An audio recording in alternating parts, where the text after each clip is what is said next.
जिलाध्यक्ष सवर्ण आर्मी के जिलाध्यक्ष श्री प्रभात दुबे जी से मुलाकात कर रहे हैं और इनसे जानते हैं कि ये नोटा के प्रचारक क्यों हैं।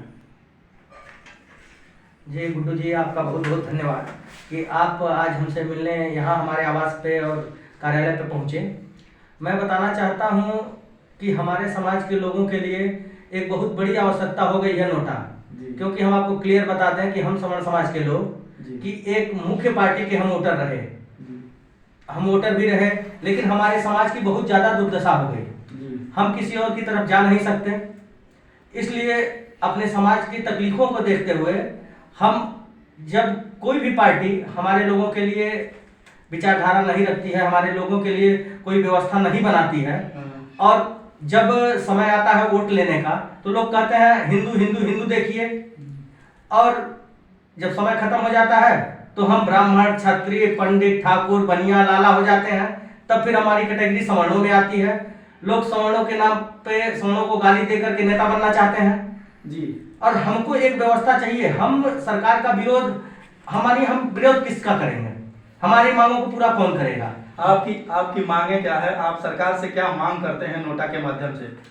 हम चाहते हैं कि हमारे लोगों के लिए एक व्यवस्थित व्यवस्था बने, क्योंकि देखिए अभी सब लोग जो है दलित की बात करते हैं, पिछड़े की बात करते हैं, हमारे बात कोई नहीं करता। और कहते हैं लोग कि आप जाति की राजनीति मत करें। ये बताइए, जब बच्चा फॉर्म भरने जाता है तो वहीं से राजनीति शुरू हो जाती है जाति की।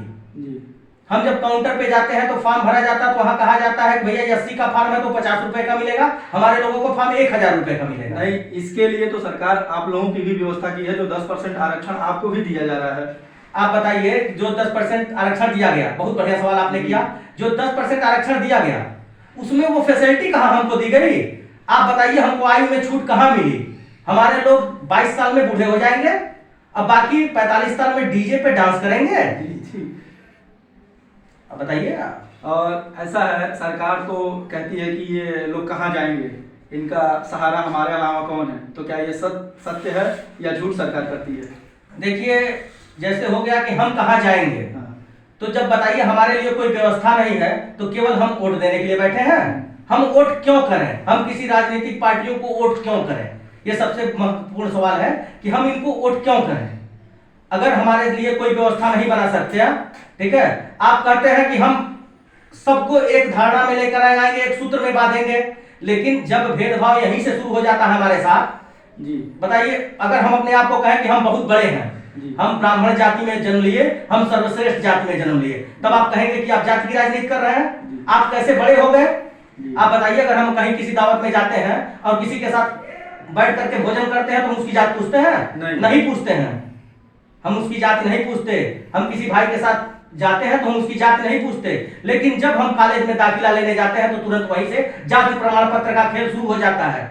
आप बताइए, आप कहते हैं कि हम जोड़ेंगे सबका साथ, सबका विकास, सबका विश्वास। एक सवाल आपसे है, आप गोरखपुर के ही रहने वाले हैं, आपका ग्रामीण विधानसभा पड़ता है, क्या आप ग्रामीण विधानसभा में बीजेपी के कैंडिडेट को या सपा के कैंडिडेट को किसके तरफ आपका रुझान रहेगा? नोटा के अलावा अगर नोटा को नहीं देते हैं तो? देखिए, हम किसी की तरफ नहीं जाएंगे। देखिए, जाति की राजनीति चल रही है, अगर ऐसा समय आया अगर हम नोटा की तरफ नहीं जाए तो हम भी अपनी जाति की तरफ जाएंगे, क्योंकि 3% वाले लोगों को जातीय व्यवस्था दी गई है। उनके लोगों को, उनके नेता, अगर हमारे राजनेता हमारे लिए आवाज उठाते तो हमको जरूरत नहीं पड़ती इस तरह की आर्मी बनाने की, लेकिन हमारे लोग आज दुखी हैं, इसलिए हम लोगों को आना पड़ा संगठन के रूप में आगे कि हमको एक व्यवस्था बनानी पड़े, एक आर्मी बनानी पड़े जो अपने लोगों के साथ खड़ी हो। आपके ही समाज के लोग तो योगी जी के साथ खुलेआम मैदान में घूम रहे हैं, तो आप कैसे कह रहे हैं कि नोटा सबल है? नोटा के हम प्रचारक हैं, नोटा के लोग हमारे साथ बहुत ज्यादा हैं। अब देखिए, सबकी अपनी अपनी विचारधारा है, हम किसी से जबरदस्ती वोट तो करवा नहीं पाएंगे, लेकिन हम सवर्ण समाज से अपील करेंगे कि भाई आप देख रहे हैं, आप ये भी देख रहे हैं, भगवान को गाली देने वाले, भगवान राम को गाली देने वाले वो मंच पे बैठ करके अपनी हिस्सेदारी क्लियर कर रहे हैं। 15 से 16 सीटें, 20 सीटें सरकार से ले रहे हैं, और आप लोग अपने उसी पार्टी की दलाली करके आप लोग चट्टा बिछा रहे हैं। आप लोगों का टिकट तक काटा जा रहा है। आपको एक बात बता दें, अभी जीतन राम मांझी ने बिहार में बयान दिया, अब क्लियर कट बात आ जा रही है कि जब जीतन राम मांझी ने बिहार में बयान दिया, जी ब्राह्मण को गाली दी, ब्राह्मण को गाली दी, जी। तो हमारे एक नेता झा जी ने केवल इतना ही कहा था कि उनकी जबान काट ली जाए। जबान तो काटी नहीं गई, लेकिन उन्होंने कहा जबान काट ली जाएगी, जो लाएगा उसको मैं 11 लाख दूंगा। पार्टी से निकाल दिया गया। उनको पार्टी से निकाल दिया गया। क्या यह सही हुआ या गलत हुआ? ये बताइए, जो भगवान राम के अस्तित्व पे सवाल उठा रहा है, आप उसके साथ गठबंधन कर रहे हैं। अगर कोई हमारे लिए बोल भर दिया तो आप उसको पार्टी से निकाल देंगे। क्या आपके लिए राम मान्यता नहीं रखते हैं? आप राम के नाम पे क्यों योगी जी का विरोध कर रहे हैं? देखिए, हम श्रद्धा रखते हैं, राम भी सही हैं, राम अपनी जगह हमारे आराध्य भगवान हैं। अभी एक आप बीजेपी ने एक कार्यक्रम कराया, मैं आपको बता दूं, बीजेपी ने एक कार्यक्रम कराया, उसमें डॉक्टर भीमराव अंबेडकर, भगवान राम और शायद बुद्ध भगवान का फोटो लगा हुआ था। ठीक है, क्या यह उचित है? क्या यह उचित है कि इस तरह की पोस्टर जो है सार्वजनिक की जाए? भगवान राम को और माननीय संविधान, ठीक है, संविधान के जो भी है भीमराव अंबेडकर जी, वह अपनी जगह है, लेकिन हमारे आराध्य अपनी जगह है। अगर राजनीति के लिए लोग इस हद तक गिर सकते हैं तो क्या हमारा यहाँ कुछ कहना सही है? नहीं, आपके लोग कहते हैं कि आप जातिगत नोटा के माध्यम से जातिगत राजनीति कर रहे हैं, तो क्या ये सही है या गलत है?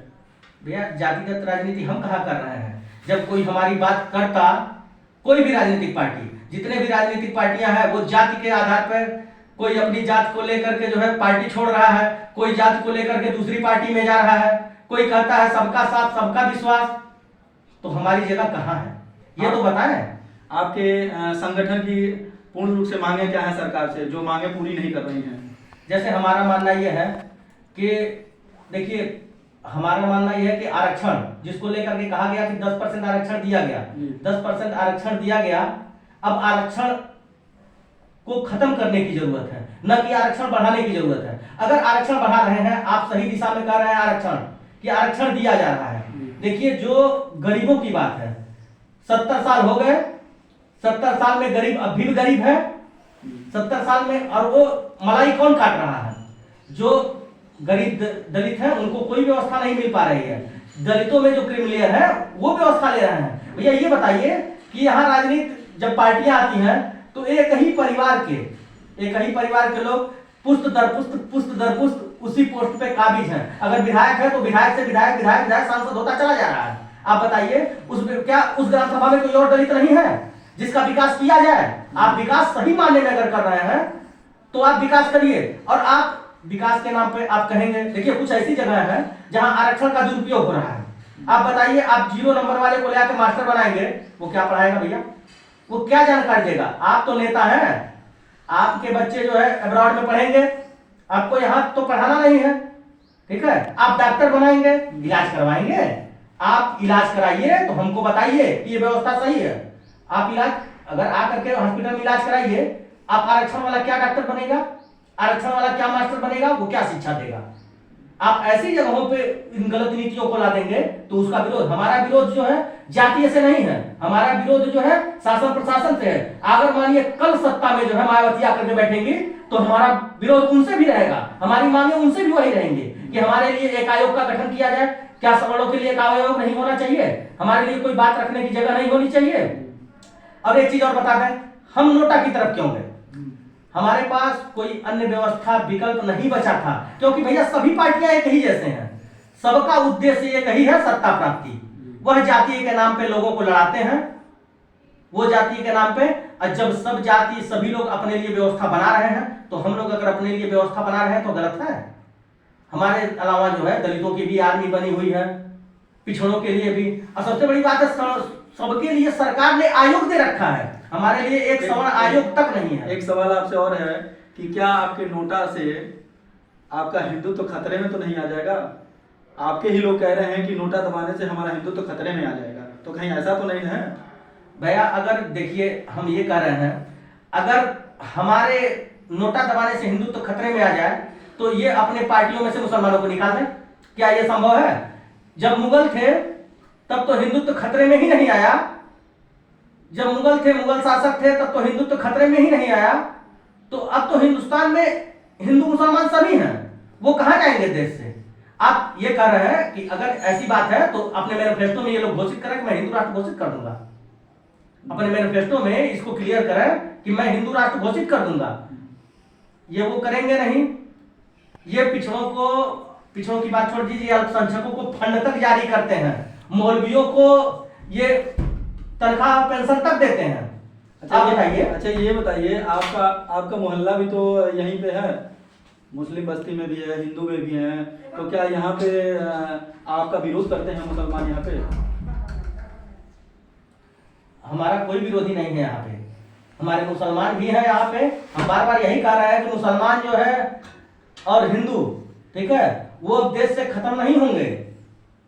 हिंदुत्व की राजनीति जो चल रही है, हिंदुत्व ये पार्टियों की है। ये बताइए 403 विधानसभाएं हैं तो केवल 403 लोगों का विकास है, सबका साथ सबका विकास नहीं है।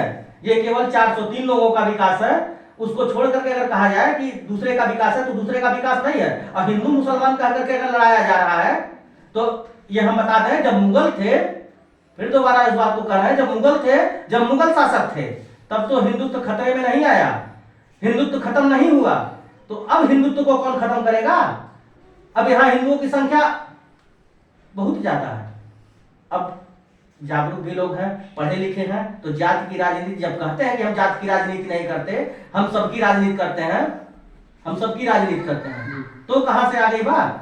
तब इसको कहां कह सकते हैं जो है कि ये खत्म हो रहा है, हिंदुत्व खतरे में। जब आपकी पार्टी में मुसलमान है, आप उसको कहते हैं, आप हिंदुत्व के एजेंडे पे लेकर के आते हैं। अभी देखिए एक इंटरव्यू आ रहा था मोहन भागवत जी का, ठीक है, उसमें एक ब्राह्मण ने कहा कि भैया आप एक काम करिए महोदय जी, आप हमको दक्षिणा मत दीजिए, आप हमको दक्षिणा मत दीजिए, केवल आप जो है खत्म कर दीजिए आरक्षण को खत्म कर दिया जाए। लेकिन आरक्षण खत्म नहीं हुआ, वो सीधा कहे कि भाई आप गलत ट्रैक पे जा रहे हैं। अच्छा ये बताइए, तो यहाँ पे चुनावी माहौल क्या है? ये योगी जी का गढ़ है, यहाँ पे सरकार पे वर्तमान वाली ही सरकार रहेगी या सरकार में बदलाव होगा? देखिए, सरकार में बदलाव हो चाहे वर्तमान सरकार रहे, जब सभी लोग एक ही जैसे हैं तो आप किसको काट सकते हैं? सब जाति की राजनीति कर रहे हैं, सब चाहते हैं दलितों का साथ, दलितों का विकास, पिछड़ों का साथ, पिछड़ों का विकास। तो अगड़ों का नंबर कहाँ है? हम तो अपने सवाल पे अभी भी कायम है कि अगड़ों के लिए कौन है? अगड़ों के लिए तो बीजेपी ताल ठोक के कहती है कि हम अगड़ों के साथ हैं, और आप कह रहे हैं कि नहीं हमारे साथ नहीं है। भैया अगड़ों के साथ अगर बीजेपी हो तो बताए ना भैया, अगड़ों के लिए किया क्या उन्होंने? अगड़ों के लिए, अगड़ों के ऊपर एक काला कानून लादा, अगड़ा पिछड़ा सब पे लादा एक काला कानून, जिसकी वजह से मैं पूरे प्रदेश में परेशान हो रहा हूँ। हमारे लोगों के ऊपर SC/ST एक्ट लादा जा रहा है, गलत। आप बताइए, SC/ST एक्ट लादा गया, ठीक है, आपको क्या जरूरत थी संशोधन करने की? हमको बताइए ना। आप राम मंदिर पे बिल नहीं लाते हैं, आप राम मंदिर पे बिल लाए हो तो बताइए। आपने कोर्ट का सम्मान किया और यहाँ आप सवर्णों के ऊपर जब काला कानून लादा हुआ तो आप जो है कोर्ट चले गए और उसको लेकर के आप संसद में उसको आप ला करके पलट दिए। उसमें जो जांच का प्राविधान था उसको भी आप खत्म कर दिए। उसमें जो मुआवजे की रकम थी दोगुनी तुगनी चौगुनी किया कि जो मुआवजा दिया जाएगा। आप बताइए ना कि विष्णु तिवारी 20 साल जेल में रह करके आए, 20 साल विष्णु तिवारी ने अपना पूरा जीवन खत्म कर दिया, उसके एवज में सरकार उसकी जिम्मेदार है कि देश का कानून जिम्मेदार है? अब सरकार भी बताए कि विष्णु तिवारी निर्दोष साबित हुए, पूरी जिंदगी बेचारे की खत्म हो गई जेल में, उसका जिम्मेदार कौन? गलत। आप जब संशोधन किए तो उसमें आपको फैक्ट डालना चाहिए था कि मैंने संशोधन कर दिया है, अगर कोई गलत पाया जाता है तो उसके ऊपर जो है उसको जो है आजीवन कारावास की सजा दी जाएगी। तो आपने वो तो किया नहीं, उसमें केवल सीधा लगा दिया कि केवल सवर्णों के ऊपर लगा दो और मुआवजा ले लो, मुआवजा ले लो और हम विरोध न करें, हम गूंगे की तरह जो है मेज थपथपाएं और ताली बजाएं। केवल हमारा काम यही है कि हम आपके लिए दर्दी बिछाएं। हम तो कोर वोटर थे बीजेपी के। पिछली बार मैं आपको कह रहा हूं, पिछली बार रवि किशन जी को सांसद बनाने के लिए मैंने सब कुछ छोड़ दिया, मैंने उनका प्रचार भी किया। अभी भी मेरे पास जो है व्यवस्था पूरा जो है ऑन रिकॉर्ड, जिसको कह सकते हैं वीडियो, रवि किशन जी के साथ बैठे हुए मैंने प्रचार किया।